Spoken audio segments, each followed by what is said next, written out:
Hello, everybody.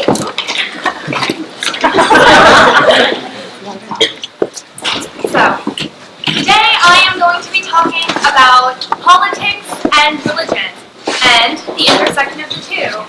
Definitely be sure to invite me to your next dinner party. So, I am a Catholic, and I'm also a registered Democrat. And for most of my life, those two parts of my identity had never conflicted with each other, clashed in any way, and to be honest, I didn't really think of the relationship that much. But that all changed during the 2016 presidential elections.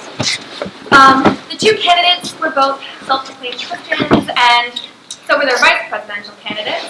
And I would watch a man say things about keeping people out of the country, and I would watch people support those claims. And not only were the things that he was saying seemingly unconstitutional, but also pretty un-Christian.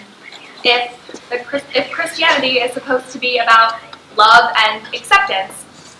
And so in thinking about this relationship, and if there was a way that I could reconcile my religious views with my political views, I leapt at the opportunity to write a research paper for my senior project about this topic. So what I came up with was HWJB, How Would Jesus Vote? Exploration of the relationship between Christianity and the Democratic and Republican parties. In this paper, I investigate 4 topics.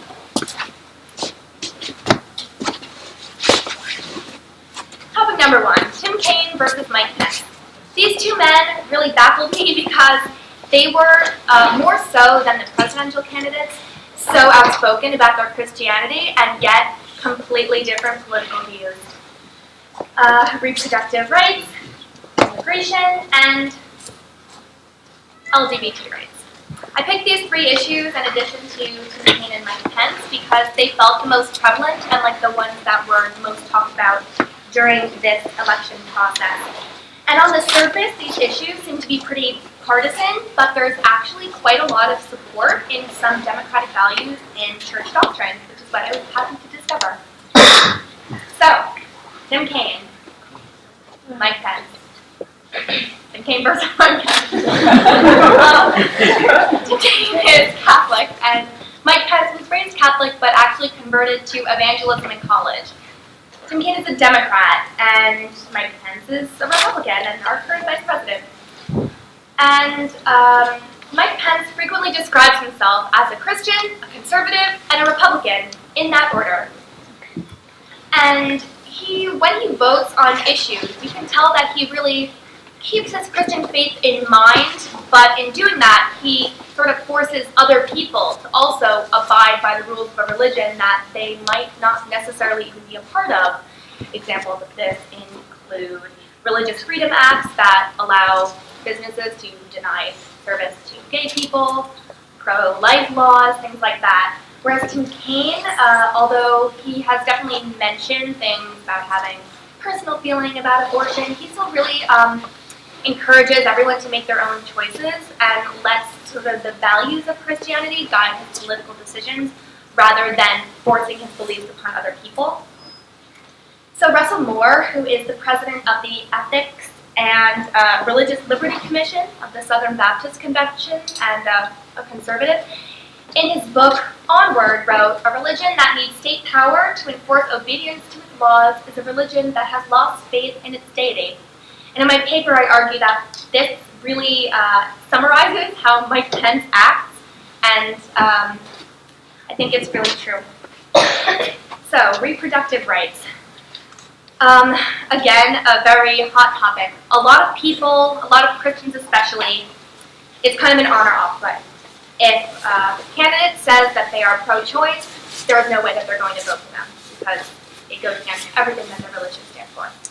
And in the scripture, there is definitely a lot of evidence for the pro-life movement. There is a lot of talk about every person, everyone is created for a specific purpose. And in Psalms, we have this passage here about being knit together in my mother's womb. My frame was not hidden from you. Your eyes saw my unformed body. All the days ordained for me were written in your book before one of them came to be.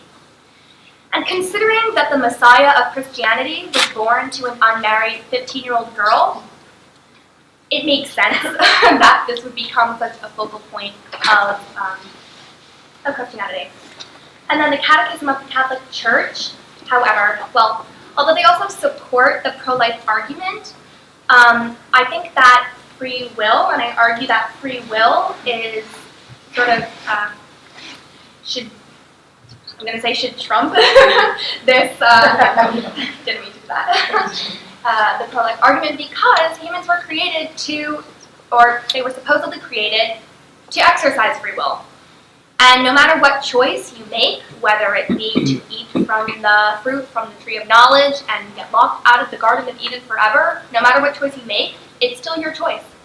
And this is echoed in the Catechism of the Catholic Church about how human freedom is a force for growth and maturity in truth and goodness, and it attains its perfection when directed toward God or beatitude. Really, whatever you want to do, you should be able to do, and politics aside, you have the freedom to do. So the GOP platform clearly states that no one can be deprived of life, liberty, or property, which deliberately echoes the Declaration of Independence, its proclamation that all are endowed by their Creator with the inalienable right to life.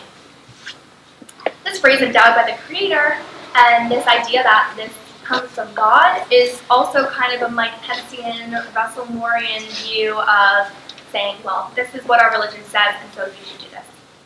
The Democratic platform says that they believe unequivocally, like the majority of Americans, that every woman should have access to quality reproductive health care services, including safe and legal abortion, regardless of where she lives, how much money she makes, or how she is insured.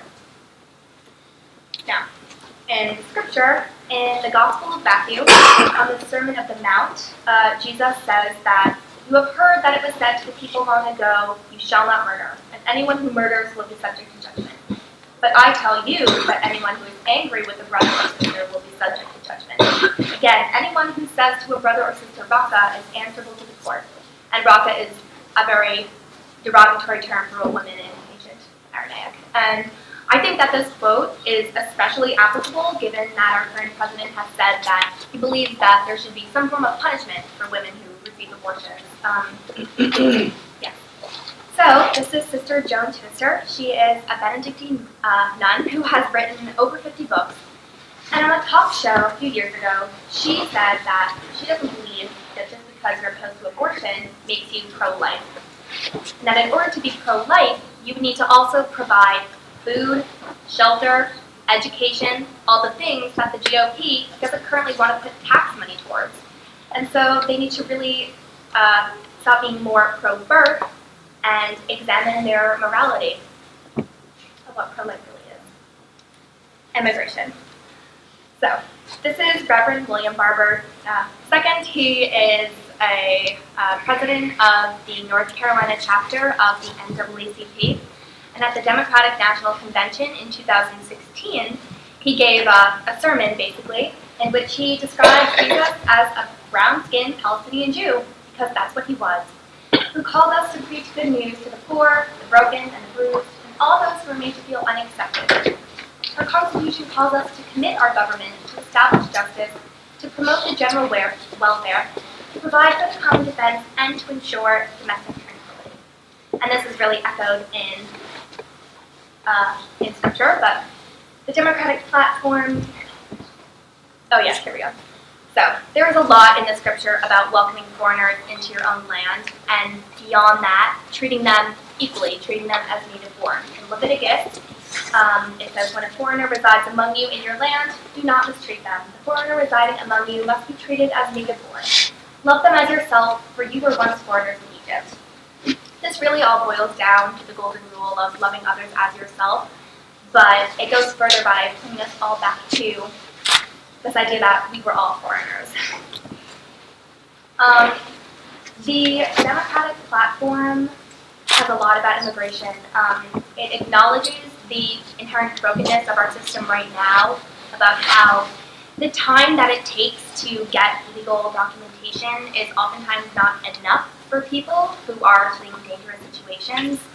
but that the United States really should remain as a beacon of hope for people seeking safety, freedom, and security. And the GOP platform is very America first, serving the national interest and the interests of American workers, and how those American workers must be protected not with other foreign nationals, but over the claims of foreign nationals. And LGBT rights, specifically gay marriage. In the Catechism of the Catholic Church, and it says that it is contrary to the natural law. Closes the sexual act the gift of life and is not perceived from a genuine, effective, and sexual complementarity. Basically, a lot of people think, or Christianity says that man and woman are meant to be married so that they can have children, be fruitful and multiply. And since technically, in a gay marriage, that's not biologically possible, that's really where this is coming from. And then, in the second part of this statement, it sort of resolves itself and says that they must be accepted with respect, compassion, and sensitivity, and every sign of unjust discrimination in their regard should be avoided. And obviously, there are a lot of Christian people, a lot of priests, even our Pope, who is very accepting of gay marriage, but this is sort of the and so GOP has a lot about traditional marriage and family based on marriage between one man and one woman being the foundation for a free society. And it condemns the Supreme Court's ruling in the United States versus Windsor, which wrongly removed the ability of Congress to define marriage policy in federal law, which again goes back to using state power to enforce religious beliefs. And the Democratic Party, in a section that's not actually about gay marriage, but it's about foreign policy, says that LGBT rights are human rights, and that American foreign policy should advance the ability of all persons to live with dignity, security, and respect, regardless of who they are or who they love. The Christian Democrats of America, which is an organization, sums this up pretty nicely, I think, when it says, whether homosexuality is a sin or not is not a political issue, but a spiritual one. And the spiritual argument around gay rights has no place in political decision-making on gay marriage or other rights. Again, it all seems to kind of come back to whether or not politicians use their power to do what's best for everyone, or to encourage people to follow their own specific religious doctrines and beliefs. So, my conclusion. We're talking about Tim Kaine versus Mike Pence. I said that there is a difference between letting one's religion influence the way an individual life is lived and using political power to get everyone else to live the way that you choose to live your own life. With reproductive rights, exercising human free will is what humans were created to do, and it is up to each individual to make decisions for his or herself. With immigration, we, or Christians, are called to treat foreigners as native-born and all people as brothers and sisters, and withheld. And no matter how others live, it is our responsibility to love and accept everyone. In writing this paper, I learned a lot. I learned a lot about my religion. I learned a lot about my political beliefs. And the purpose of me writing this was not to say, oh, my party is more Christian than yours, or oh, yes, it's a fight, or anything like that. But it was more to go beyond the surface level of what the politicians at the top were saying, and to really go back to the sort of primary sources of both of these issues, or both of these categories, and really look at what is behind everything going on right now. So, I hope you learned something, because I definitely learned a lot. And I would like to say thank you to some people. First of all, thank you to Mr. Davis, Mrs. Monteleone, and Ms. Gradefeld for helping me throughout this process with my presentation and with my paper too. I would also like to thank my family, my mother, my father, and my sister for encouraging me throughout this process and letting me talk about these things basically all the time. And I would also like to thank my class, of course, not only for being so nice to me coming back last year, but also for letting me argue about religious things in class a lot. Thank you.